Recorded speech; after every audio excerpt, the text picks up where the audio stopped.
இங்க பொன்னியும் சக்தியும் சேர்ந்து அந்த நாடகக்காரங்கள்லாம் பிடிச்சி கட்டி போட்டு அவங்க வாய் மூலமாவே எல்லா வாக்குமூலத்தையும் வாங்கிடுறாங்க. அதே நேரம் அவங்க பேசுறதையும் ரெக்கார்ட் பண்ணி எடுத்துக்கிறாங்க. சொல்லப்போனால் இவங்க எந்த அளவுக்கு எங்க பொண்ணுக்கு சக்திக்கு துரோகம் பண்ணியிருக்காங்க அப்படிங்கிற விஷயத்த தெளிவாகவே அவங்க வாயால சொல்றத இங்க வீடியோவா எடுத்து வச்சுக்கிறாங்க. அதுக்கப்புறம் இவங்களையும் நம்ம நேரடியாக ஆதாரத்துக்கு கூட்டிட்டு போகணும்னு சொல்லிட்டு இங்க சக்தி பொண்ணு எல்லாம் சேர்ந்துக்கிட்டு இங்க அவங்க எல்லாருமே சேர்த்து ஒரு வேன்ல ஏத்துக்கிட்டு இங்க மறுபடியும் ஜெயாவோட வீட்டை பார்த்து போயிட்டு இருக்காங்க. ஆனா இதுக்கு முன்னாடி இந்த விஷயத்தை பத்தி தெரிஞ்சுக்கிட்ட சுந்தரமே இதுக்கு எப்படியாவது தடுக்கணுங்கிறதுக்காக தனக்கு தெரிஞ்ச 2 ஆட்களை வச்சு இங்க எப்படியாவது அவங்க 4 பேரையும் காப்பாற்றணும், அவங்கள தனியா நம்ம தூக்கிடணுங்கிறதுக்காக அவருமே எப்படியோ பிளான் பண்ணி கடைசியா அந்த பக்கம் அந்த 4 நாடகக்காரங்களையும் தனியா தூக்கிறாரு. ஆனா இதை தெளிவாக கவனிச்ச பொன்னி சக்தி இருந்துகிட்டு மறுபடியும் அவங்கள துரத்தி பிடிச்சி இந்த பக்கம் அவங்க எல்லாரையும் அடிச்சு துரத்தி விட்டுட்டு அவங்கள மறுபடியும் இவங்க ஏத்துக்கிட்டு டைரக்டா ஜெயாவோட வீட்டை பார்த்து வந்துட்டு இருக்காங்க.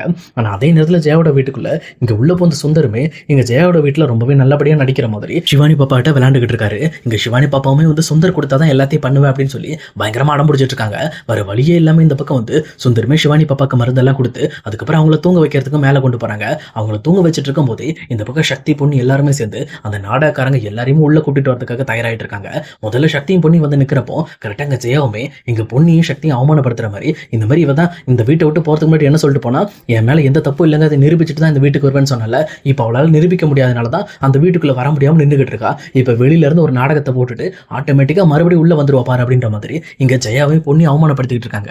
ஆனா இங்க பொண்ணிக்கு கரெக்டா எல்லா ஆதாரத்தையும் கொடுக்குற மாதிரி எங்க சக்தியுமே அந்த எல்லா ஆட்களையும் உள்ள கூட்டிட்டு வராங்க. இந்த மாதிரி பொண்ணி அந்த நாடகக்காரங்க எல்லாம் உள்ள கூட்டிட்டு வரதை பார்த்த உடனே வீட்டுல இருக்க எல்லாருமே அப்படியே சும்மா அதிர்ந்து போயிடுறாங்க. சொல்லப்போனா பொண்ணி இந்த ஆதாரத்தை கண்டுபிடிக்கிறதுக்காக எந்த அளவுக்கு ட்ரை பண்ணிருக்காங்க அப்படிங்கிற விஷயத்த இவங்க பார்க்கும் போதே தெரியுது. அதே நேரத்துல இங்க சக்தியுமே பேச ஆரம்பிக்கிறாரு. இங்க பாருங்க, இவங்க தான் இந்த மாதிரி பிளான் பண்ணி எனக்கும் பிரீத்திக்கும் நடக்க வேண்டிய கல்யாணத்தை நிறுத்தினது. அது மட்டும் இல்லாம இவங்க யார் சொல்லி நிறுத்தினாங்க அப்படிங்கிறது இந்த மொபைல்ல இருக்க ஆதாரம் அப்படின்ற மாதிரி அந்த மொபைல் எடுத்து எல்லாத்தையும் காட்டுறாங்க. இதை பார்த்த உடனே வீட்டுல இருக்க எல்லாரும் பயங்கரமா ஷாக் ஆகுறாங்க. சொல்லப்போனா அவங்களுமே சாட்சி சொல்றப்போ இதுக்கெல்லாம் காரணம் இவங்க தான் அப்படின்னு சொல்லி இங்க வெண்ணிலா, சுந்தர், அப்புறம் மூர்த்தி, உஷா இவங்க தான் முக்கியமான காரணம். அதே நேரம் இங்க பிரீத்தியை எப்படியாவது வந்து கல்யாணத்துல இருந்து தூக்கிட்டு அந்த இடத்துக்கு வெண்ணிலாவை உட்கார வைக்கிறதா இவங்களோட பிளான் அப்படிங்கிறதையும் இங்க தெளிவா சொல்லியிருக்காங்க. அதே நேரத்துல இந்த விஷயத்துல என்ன தப்பு நடந்தாலும் அந்த தப்பு எல்லாத்தையுமே இங்க பொன்னி மேல போடணும் அப்படிங்கறத இங்க செலக்ட் பண்ணதும் வந்து சுந்தர் தான் அப்படிங்கிறதையும் தெளிவா சொல்றாங்க. இதை கேட்டோன்னா வீட்டுல இருக்க எல்லாருமே அப்படியே ஸ்டன் ஆகி போய் நின்றுட்டு இருக்காங்க. ஆனா கீழே வந்த சுந்தரமே இப்ப நான் சொல்றது கேளுங்க, தப்பு பண்ணலாம் சொல்லல, நான் பண்ணியிருக்கேன். ஆனா இந்த விஷயத்துல நான் தப்பு பண்ணவே கிடையாது. நிறைய பொண்ணுங்க விஷயத்துல நான் தப்பு பண்ணியிருக்கேன். அப்ப ஏதோ ஒரு மைண்ட்ல அப்படி பண்ணிட்டேன். ஆனா இந்த மாதிரி சக்தி மாப்பிள்ள விஷயத்துல நான் தப்பே பண்ணல அப்படின்ற மாதிரி நடிச்சிட்டு இருக்காரு. அதே நேரம் இதை பார்த்துட்டு இருக்கிற பிரீத்தியுமே ஏன் வெண்ணிலா உன் கூட இந்த மாதிரி எனக்கு பண்ண துரோகத்தை மறந்து நான் இப்படி பழகிட்டு இருக்கேன், ஆனா எனக்கு நீ இவ்வளவு பெரிய துரோகத்தை பண்ணிட்டு எதுவுமே தெரியாத மாதிரி என் கூட இருக்கே அப்படின்ற மாதிரி இங்க வெண்ணிலாவை பார்த்து கேள்வி கேட்க ஆரம்பிக்கிறாங்க. அப்ப வெண்ணிலாவும் இங்க பாரு பிரீத்தி, நீங்க தப்பா புரிஞ்சிட்டு இருக்கீங்க, இது ஒரு ஃபேக்கான ஆதாரம், இவங்க என் பேரையும் இங்க சுந்தர மாமா பேரையும் கெடுக்கிறதுக்காக இதை பண்ணிக்கிட்டு இருக்காங்க அப்படின்ற மாதிரி இங்க வெண்ணிலா அடிச்சு பேசிட்டு இருக்காங்க. ஆனா இதை பார்த்துட்டு இருக்க சுந்தரமே இது அட்வான்டேஜா எடுத்துக்கலாம் அப்படிங்கிறதுக்காக வெண்ணிலா பேசுற விஷயத்த திருப்பி பேசிட்டு இருக்காங்க. இங்க பாருங்க, நான் கண்டிப்பா இந்த தப்பு பண்ணவே இல்லை, நான் இந்த தப்பு பண்ணவே மாட்டேன் அப்படின்ற மாதிரி இங்க ஒரு பயங்கரமா ஆக்டிங் போடுறாரு. ஆனா இதை பார்த்துட்டு இருக்க சக்திக்கு இந்த விஷயத்த தாங்க முடியல. அவருமே இங்க சுந்தரோட நடிப்பை பார்த்து பார்த்து ஏமாந்து போய் அவருமே சுந்தரோட சட்டையை பிடிச்சி டேய் இதுக்கு மேல நீ நடிச்ச அப்படின்னா உன்னை என்ன பண்ணுவேன்னு எனக்கே தெரியாது அப்படின்ற மாதிரி இங்க சுந்தரோட காலரை பிடிச்சி பயங்கரமா அவரை ட்ரிகர் பண்ணி விட்டுறாரு. இங்க சுந்தருக்குமே தலைக்கு மேல கோபம் வந்ததுனால இங்க காலரை பிடிச்சிட்டு இருந்த சக்தியை பிடிச்சி தள்ளி விட்டுட்டு ஆமாண்டா நான் தாண்டா பண்ணேன், அதுக்கு என்னடா பண்ணுவீங்க அப்படின்ற மாதிரி ரொம்பவே ஆக்ரோஷமா பேச ஆரம்பிக்கிறாங்க. சொல்லப்போனா இது வரைக்கும் இருந்த சுந்தர் அப்படியே உள்டாவா மாறி இந்த பக்கம் இனிமேல் எதுவும் தேவையில்லடா, என் இஷ்டத்துக்கு நான் இருப்பேன் அப்படின்ற மாதிரி வெறித்தனமா பேச ஆரம்பிக்கிறாரு. ஆமா, இந்த மாதிரி சக்திக்கு பிரீத்திக்கு நடக்க வேண்டிய கல்யாணத்தை நிறுத்தினது நான் தான். ஆனா இது என்னோட பிளான் கிடையாது, என் பிளான் இது இல்லை, இது மூர்த்தியோட பிளான். அவர் தான் அவரோட பொண்ணுக்கு கல்யாணம் பண்ணி வைக்கணும்னு ஆசைப்பட்டாரு, அதுக்காக தான் இதெல்லாம் பண்ணேன். இப்போ என்ன, ஆமா பண்ணிட்டேன், இப்போ என்ன பண்ணலான்ற, நான் இது மட்டும் தான் தெரிஞ்சு பண்ண தப்பு, மொத்தத்தெல்லாம் என்னோட இயல்பு, அதை நான் எப்பவுமே பண்ணிட்டு இருக்க தப்பு தான் அப்படின்ற மாதிரி இந்த சக்தி கிட்ட பேசிட்டு இருக்காங்க. ஆனா இது கேட்டுட்டு இருக்க வீட்டுல இருக்க எல்லாருக்கும் இங்க சுந்தர பார்க்கும்போது அப்படியே ரத்தம்லாம் கொதிக்க ஆரம்பிக்குது. அப்ப கரெக்டா இங்க ஜெயாவுமே என்ன மாப்பிள்ள உங்களை இவ்வளவு நம்பி இப்படி வீட்டுக்குள்ள விட்டதுக்கு கடைசியில் என் பொண்ணுக்கும் துரோகம் பண்ணியிருக்கீங்க, என்னோட பையனோட வாழ்க்கையை நீங்க கெடுக்க பார்த்திருக்கீங்க அப்படின்ற மாதிரி இங்க ஜெயா திட்ட ஆரம்பிக்கிறாங்க.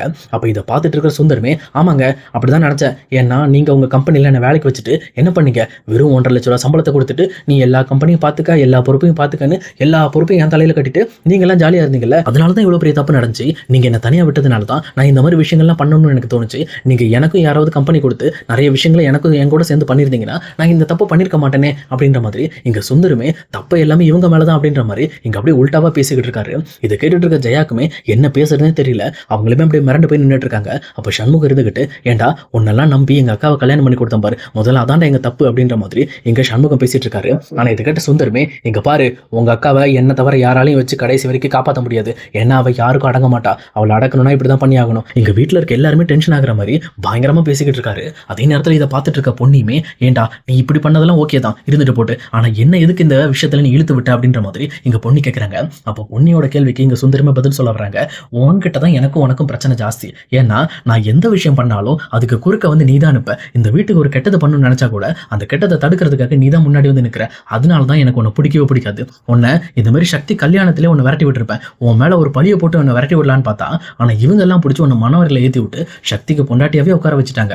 சரி அதை கூட நான் விட்டு மன்னிச்சிருவேன். ஆனா மறுபடியும் இந்த வீட்டுக்குள்ள வந்துட்டு நான் பண்ற தப்பையெல்லாம் ஸ்டார்டிங்ல இருந்தே கண்டுபிடிச்சு நீ என்னையே கூப்பிட்டு தனியா வான் பண்றியா? உனக்கு அந்த அளவுக்கு திமிராயிடுச்சு.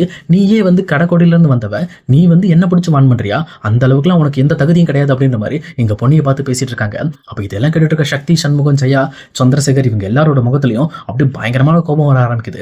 அதே நேரம் இந்த பக்கம் சுந்தரமே தான் பண்ண எல்லா விஷயத்தையும் சொல்ல ஆரம்பிக்கிறாரு. இதை பார்த்துட்டு இருக்க பொன்னியுமே, இங்க பாருங்க, நீங்க நல்லாகணுங்கிறதுக்காக தான் இந்த விஷயத்தெல்லாம் நான் கண்டுபிடிச்சு உங்களை தனியா கூட்டு வான் பண்ண, மற்றபடி உங்களை அவமானப்படுத்தணும்னு எந்த ஒரு எண்ணமும் எனக்கு கிடையாது அப்படின்ற மாதிரி இங்க பொன்னி சொல்றாங்க. ஆனா ஒரு படி மேல போய் இங்க சுந்தரமே, இங்க பாரு, நீ என்கிட்ட பண்ண விஷயத்துக்காகவே உன்னை கொல்ல கூட நான் ட்ரை பண்ணியிருக்கேன், அது தெரியுமா அப்படின்ற மாதிரி கேட்கறாங்க.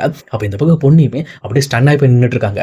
அப்பதான் சொல்ல ஆரம்பிக்கிறாங்க, ஞாபகம் இருக்கா ஒரு டைம் இந்த கரண்ட் அடுப்பு வெடிச்சது ஞாபகம் இருக்கா? அந்த கரண்ட் அடுப்புல நான் தான் ஃபிக்ஸ் பண்ணேன், ஒயரை மாத்தி ஃபிக்ஸ் பண்ணி உன்னை எப்படியாவது முடிச்சிடலான்னு பார்த்தேன். ஆனா நீ தப்பிச்சிட்ட. அதுலயும் தப்பிச்சு வந்து மறுபடியும் ஒவ்வொரு விஷயத்துலையும் தப்பிச்சு கடைசியில் எனக்கே நீ பிரச்சனை ஆயிட்ட. இன்னைக்கு நான் இந்த வீட்டை விட்டு வெளியில போறதுக்கான முக்கியமான காரணமே நீ தான். நான் பண்ண தப்பு எல்லாத்தையும் வெளியில கொண்டு வந்துட்டேன். இந்த தாசும் ஸ்வேதாவும் ஏமாத்துறாங்க அப்படிங்கிற விஷயத்தை நான் தெளிவாக கண்டுபிடிச்சிட்டு அவங்கள ட்ராக் பண்ற டைம்குள்ள நீ எப்படியோ என்ன பிடிச்சி மறுபடியும் அந்த விஷயத்தை இந்த வீட்டுக்குள்ள தெரிய வச்சுட்டேன். இதை விட முக்கியமா சிவானி பாப்பாவை கடத்தினது யாருன்னு எனக்கும் தெரியாது. ஆனா அதுக்கப்புறம் தான் தாசி ஃபோன் பண்ணி நான் தான் கடத்தினேன்னு சொன்னதுக்கு அப்புறம் தான் அவனை இந்த பணத்தை கொடுத்து முடிச்சுட்டு அவனை தனியா வச்சு கவனிச்சுக்கலாம்னு நினைக்கிறதுக்குள்ள நீயே எல்லா விஷயத்தையும் போட்டு கொடுத்து கடைசியில் அவனையும் பிடிச்சி ஜெயிலுக்குள்ள போட்டீங்க.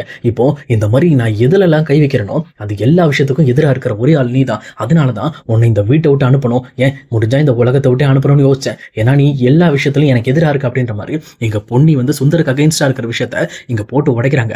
ஆனா இதை பார்த்துட்டு இருக்க பவானிக்கு இந்த விஷயத்தை கேட்கவே முடியல. இந்த அளவுக்கு கேவலமான செயல் செஞ்சவனை மறுபடியும் இந்த வீட்டுக்குள்ள வைக்கக்கூடாதுன்னு சொல்லி இங்க சுந்தரோட கணத்துல பலார்னு போய் அறைய ஆரம்பிக்கிறாங்க. அப்ப சுந்தரமே, இங்க பாரு பவானி, நீ என்னை எவ்வளவுதான் அடிச்சாலும் சரி, நீங்க எல்லாரும் என்ன இந்த வீட்டை விட்டு துரத்தினாலும் சரி, நான் இல்லாம என் பொண்ணு இருக்க மாட்டா. என் பொண்ணை கண்டிப்பா உங்ககிட்ட இருந்து பிரிச்சு நான் கூட்டிட்டு போயிருவேன் அப்படின்ற மாதிரி இந்த பக்கம் சுந்தர் ரொம்பவே கம்பீரமாவும் தெனாவட்டாவும் பேசிட்டு இருக்காரு. ஆனா இதை பார்த்துட்டு இருக்கிற எல்லாருக்குமே இங்க பயங்கரமா டென்ஷன் ஆயிட்டு இருக்கு. ஆனா இங்க யாருமே எதிர்பார்க்காத மாதிரி இங்க சுந்தருக்கு பின்னாடி அங்க தூங்கிட்டு இருந்த சிவானி பாப்பா எந்திரிச்சு வந்து இங்க இந்த எல்லா விஷயத்தையும் கேட்டுட்டு இருக்காங்க. அப்ப யதார்த்தமா சுந்தர் எல்லாருக்கிட்டையும் பேசிட்டு இந்த பக்கம் திரும்பி பாக்குறப்போ சிவானி பாப்பா வந்து நிக்கிறத பார்த்துட்டு, இப்ப பாரு எனக்கு சதகமா எப்படி காய நவுத்துறேன் பாரு அப்படின்னு சொல்லிட்டு, வாமா தூக்கத்துல இருந்து எந்திரிச்சிட்டியா அப்படின்ற மாதிரி சிவானி பாப்பா கிட்ட ரொம்பவே பாசமா பேசுற மாதிரி நடிக்கிறாங்க. ஆனா சிவானி பாப்பாவும், சி என் மேல இருந்து கையெடு, நீ எல்லாம் என் அப்பாவே கிடையாது, நான் எங்க அம்மா கிட்டே போறேன் அப்படின்ற மாதிரி இந்த பக்கம் சிவானி பாப்பாவுமே டைரக்டா பவானியை பார்த்து போறாங்க. இதை பார்த்துட்டு இருக்க சுந்தரமே, என்னாச்சுமா எதுக்காக அப்பா விட்டு போற அப்படின்னு சொல்லி கேட்கிறப்போ சிவானி பாப்பாவுமே, நீ எந்த அளவுக்கு பிரச்சனை பண்ணிருக்க, அது மட்டும் இல்லாம நீ எனக்கு ரொம்ப பிடிச்ச பொன்னியத்தை நீங்க ரொம்பவே கஷ்டப்படுத்திருக்கீங்க. நீங்க இப்ப சொல்லப்பதான் தெரியுது பொன்னியத்தை எவ்வளவு கஷ்டப்பட்டிருக்காங்கன்னு சொல்லிட்டு. அடிக்கடி ஏன் பொன்னியத்தையும் அம்மாவும் சண்டை போட்டுக்கிறாங்கன்னா அதுக்கு காரணம் நீங்க தானே. இதுக்கு மேல உங்க கூட நான் பேசவே மாட்டேன், எனக்கு உங்களை பார்க்க விருப்பமே இல்லை, நீங்க இங்க இருந்து வெளியில போங்க அப்படின்ற மாதிரி இங்க சிவானி பாப்பாவுமே சுந்தர வெளியில போ அப்படின்னு சொல்லிடுறாங்க. இதை கேட்ட சுந்தருக்கு பயங்கரமான ஷாக்கு. என்னடா இது, சிவானி பாப்பாவை வச்சு எப்படியே உள்ள வந்துடலான்னு பார்த்தா இப்போ கடைசியில் சிவானி பாப்பாவே என்ன வேணான்றாளா அப்படின்ற மாதிரி ரொம்பவே கோவப்பட ஆரம்பிக்கிறாங்க. அப்ப இதை பார்த்துட்டு இருக்க சண்முகமும் சக்தியும் சுந்தரோட சட்டையை பிடிச்சி வெளியில எடுத்துட்டு போயிட்டு, போடா வெளியில, இதுக்கு மேல இந்த வீட்டுக்குள்ள நீ வரவே கூடாது, எங்க குழந்தையோ சரி எங்க வீட்டுல இருக்க யாரையோ நீ பார்த்து ஏதோ பண்ணன்னு நினைச்ச, உன்னை நாங்க சும்மா விட மாட்டோம், இதுக்கு மேல பாரு நீ கம்பி என்ன போறது உறுதி, கண்டிப்பா உன்னை ஜெயிலுக்குள்ள போடாம விட மாட்டோம் அப்படின்ற மாதிரி இவங்களுமே லீகலா ஆக்ஷன் எடுக்கிறதுக்காக தயாராயிட்டாங்க. அதே நேரத்தில் சுந்தர் தான் வாயால எல்லா உண்மையும் சொல்லி முடிச்சதுக்கு அப்புறம் இங்க ஜெயாவுமே பயங்கரமா ஆள ஆரம்பிக்கிறாங்க. சொல்லப்போனா சுந்தர் பண்ண எல்லா தப்புக்காகவும் இங்க பொன்னியை நம்ம ரொம்பவே கஷ்டப்படுத்திருக்கோம். ஸ்டார்டிங்ல இருந்து ஒவ்வொரு விஷயத்திலையும் பொன்னி தான் தப்பு பண்ணா, பொன்னி தான் எல்லாத்துக்கும் காரணம் அப்படின்னு சொல்லி எல்லாரும் பண்ண தப்புக்கையும் பொன்னி மேல போட்டு நம்ம பொன்னி ரொம்பவே கஷ்டப்படுத்திருக்கோம்னு சொல்லி இங்க பொன்னியை பார்த்து நான் மன்னிச்சிரு பொன்னி, உன்னை நான் ரொம்பவே கஷ்டப்படுத்திட்டேன், இவ்வளவு கஷ்டத்துக்கு நான் மன்னிப்பு கேட்டா கூட அது ஈடாகாது அப்படின்ற மாதிரி இங்க ஜெயாவுமே பயங்கரமா ஆள ஆரம்பிக்கிறாங்க. ஆனா இங்க பொன்னியுமே, இங்க பாருங்க, இதுக்கு மேல இந்த இடத்துல நான் இருக்கணும்னு எந்த ஒரு அவசியமும் கிடையாது. ஏன்னா என்னால இந்த அளவுக்கு முயற்சி பண்ணி இந்த குடும்பத்துக்கு நல்லது பண்ணணும்னு நினைச்சனோ அதே மாதிரி நான் பண்ணேன். ஆனா அது எல்லாமே நீங்க யாரும் புரிஞ்சுக்காம போயிட்டீங்க. அதே நேரம் இப்போ இந்த விஷயத்தை நீங்க புரிஞ்சுக்கிட்டும் எந்த ஒரு பிரயோஜனமும் இல்லை. ஏன்னா கண் கட்டதுக்கு அப்புறம் சூரிய நமஸ்காரம் பண்றது வேஸ்ட். நீங்க எல்லா பிரச்சனையும் நான் அனுபவிச்சதுக்கு அப்புறம் நீங்க இந்த விஷயத்தை பத்தி தெரிஞ்சுக்கிட்டு எந்த ஒரு பயனுமே இல்லை அப்படின்னு சொல்லிட்டு இங்க பொண்ணுமே கடகடன் தன்னோட குடிசைக்கு போறாங்க. போனது மட்டும் இல்லாம அவங்க ஏற்கனவே பேக் பண்ணி வச்ச தன்னோட பேக் எடுத்துக்கிட்டு இந்த பக்கம் கடகடன் படிக்கட்டுல இறங்க ஆரம்பிக்கிறாங்க. இதை பார்த்துட்டு இருக்க வீட்டுல இருக்க எல்லாரும் பயங்கரமா ஸ்டன் ஆகி போயிருக்கிறாங்க. அப்போ சக்தியுமே போயிட்டு, பொன்னி தயவு செஞ்சு என்ன விட்டு போயிடாத, என்ன நீ இந்த மாதிரி தனியா விட்டுட்டு போக கூடாது அப்படின்ற மாதிரி சக்தியுமே பயங்கரமா அடம் பிடிக்க ஆரம்பிக்கிறாரு. ஆனா இதை பார்த்துட்டு இருக்கிற பொண்ணுமே, இங்க பாருங்க சக்தி, சின்ன வயசுல இருந்து உங்களை லவ் பண்ணுன்னு சொல்லி அவ்வளவு விருப்பப்பட்டிருந்தேன், அதுக்கேற்ற மாதிரி தான் உங்ககிட்ட ரொம்ப ரொம்பவே அன்பா நடந்துக்கிட்டேன். ஆனா நீங்க என் மேல கொஞ்சம் கூட நம்பிக்கை இல்லாம, அதே நேரம் என்ன நீங்க கொஞ்சம் கூட மதிக்காம, நெறைய இடத்துல என்ன ரொம்பவே கஷ்டப்படுத்தியிருக்கீங்க. அந்த ஒரு காரணத்துக்காக உங்கள விட்டுட்டு நான் போறேன்னு நெனைக்காதீங்க. எனக்கு இப்ப நான் சொன்ன வாக்க காப்பாத்துறது தான் முக்கியம். என் மேல எந்த தப்பும் இல்ல அப்படிங்கிறத நான் நிரூபிச்சுட்டேன். இதுக்கு மேல என்னால இந்த வீட்ல இருக்க முடியாது. அப்படி இருந்தேன் அப்படின்னா, என்னோட கொள்கை எனக்கு கிடைக்கும் அப்படின்ற மாதிரி சொல்லிட்டு, எங்க பொண்ணுமே தன் பேக் எடுத்துட்டு அந்த வீட்ட விட்டு வெளியேறி போயிட்டு இருக்காங்க.